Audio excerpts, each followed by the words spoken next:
took a hit.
No, there's not much comment to be made about this.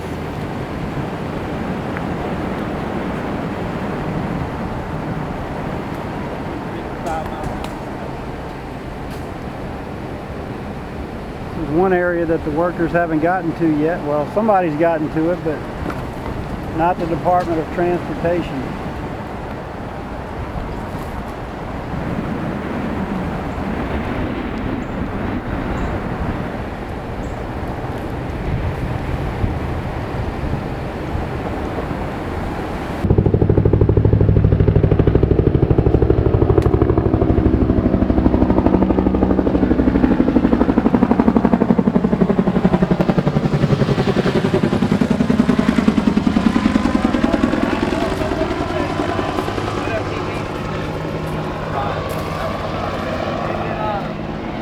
Chopper overhead.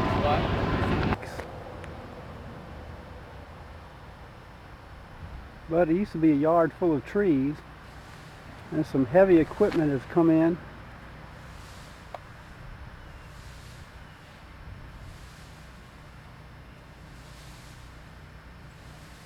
and piled everything up.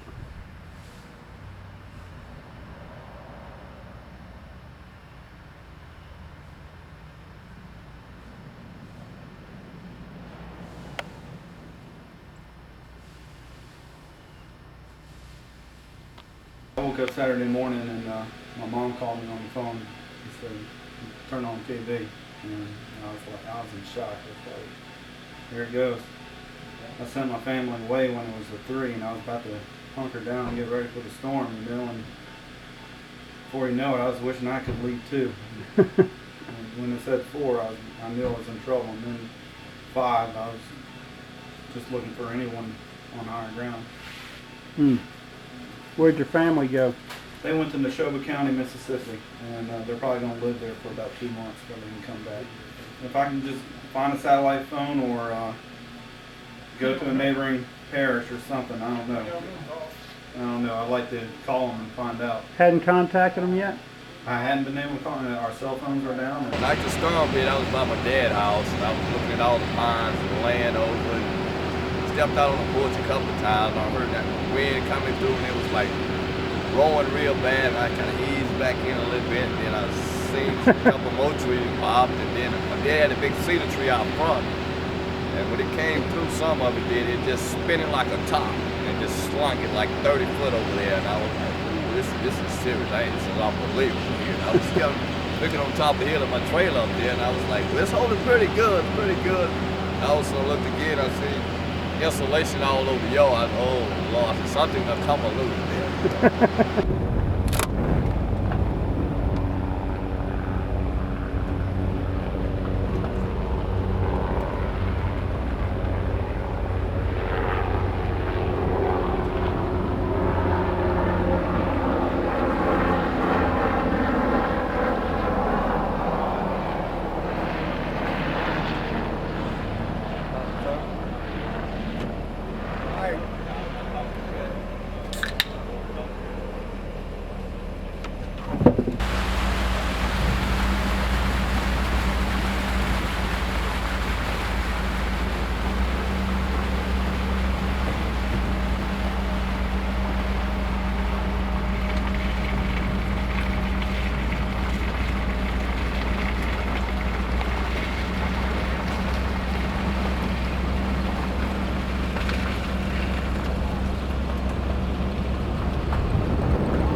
Yeah. It's great.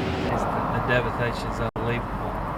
There's no words to really describe it, but the cooperative spirit is fantastic. I mean, I was telling you, my wife's real emotional, and she gets upset and emotional about it when she sees y'all. But it really does bring joy to your heart to see that everybody working together. We're gonna get through it.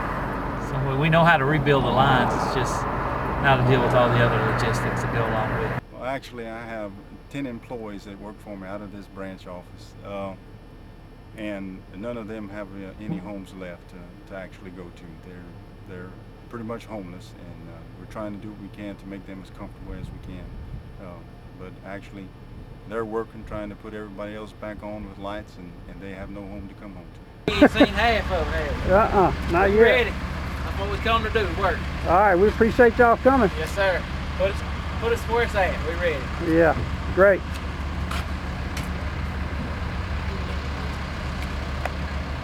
Surviving Ivan.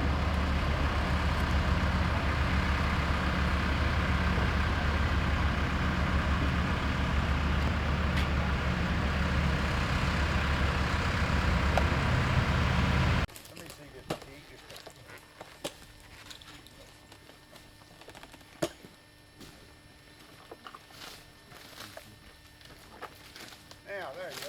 Get all you want. Start me back wrapping.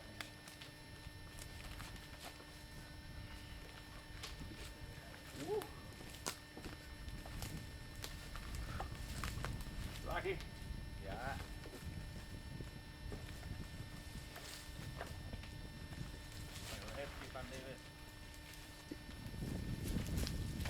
Let me pull this back off. I think it's been easier to redone. Yeah. This is a crew from Sulphur Springs, Arizona.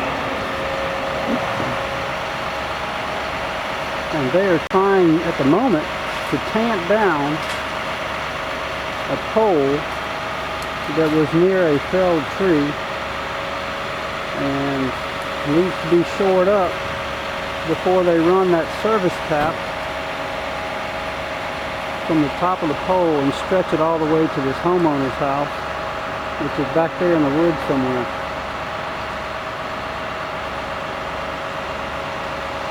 So they got the line strung, and the pole is there, but when they tried to put some tension on it, the pole just kind of fell over. So they had to call another crew in who had a truck that would allow them to tamp the pole down and secure it. They had to call them in from a nearby area to come over here and get that job done. So when they get this pole secure, they'll be able to tighten that line up, and we've been out here for probably a couple of hours. Hopefully in another hour or two they'll have service to this one home. It's about a half a day job for one home.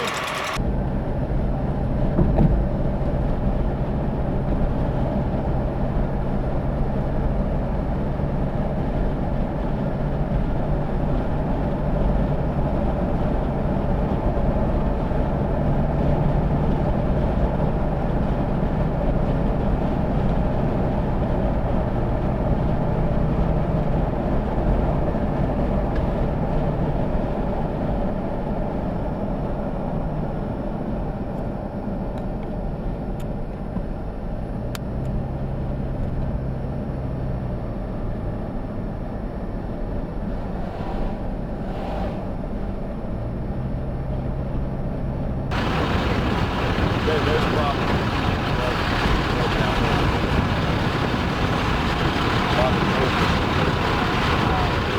It did break.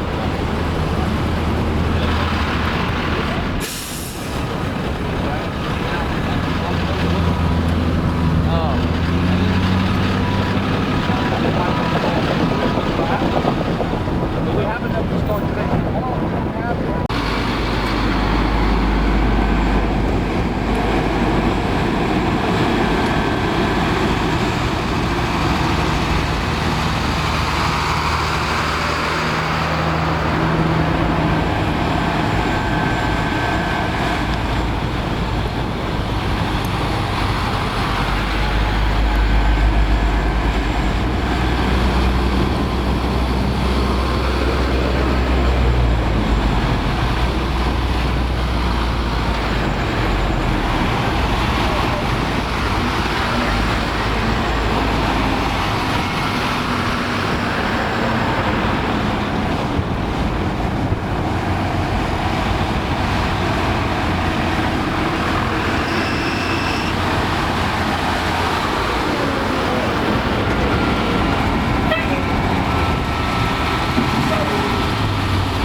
without the co-op system, without NRCA, Touchstone, ALEC, our statewide, it would have been impossible to put this thing together. Just real briefly, let me just tell you, the logistics of this storm was so much different than anything I've ever experienced, in that there was no communications, and still today we have no communications, or they're very limited as what we can do.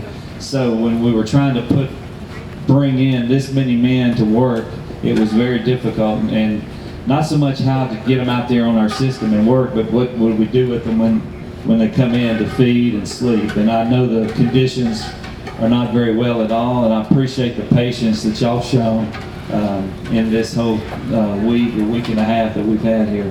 But I do appreciate the fact that y'all have stuck with us and are working hard. I want to say we're getting close to 80%. Everybody's in limbo about Rita coming in, but other than that, we're making good progress, putting plenty of miles of line up. We have to really appreciate the guys that have come in here to assist us during this time. Great bunch of guys. Their managers seem to have some concern about their equipment. We'll probably be pulling some of that equipment back today, but they all assured me that they would be back by Sunday or Monday. This is the Bush temporary warehouse facility and base of operations on the south end.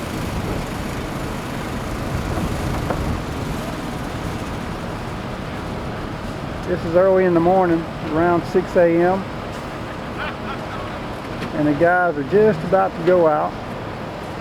We've still got about 8,000 members that don't have power this morning.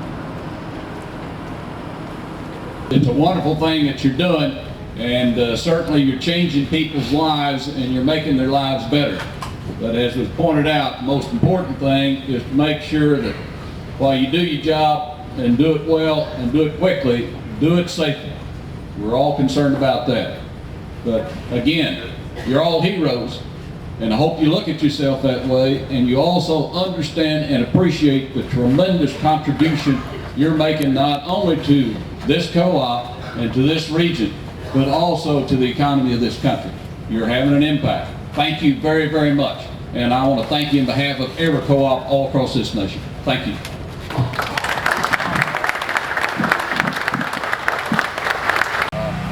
If I ever would make a suggestion, as an idea, I would say never cross a street with the power line. Have it in tubing, gas pressure, like with argon gas or something, so the water gets in there, so you don't have any power line ever on the road. You don't have the power lines so far away from the road as possible. If you go down on those like Highway 11 or any one of those roads, and you look at it, you see the power lines directly right next to the road. And I don't think that is too smart. I mean, I don't want to criticize nobody, but I think it should be much further away from the road. So if a hurricane comes, it should be at least that far away. So when the hurricane knocks the power line down, it's not going to end up on the road.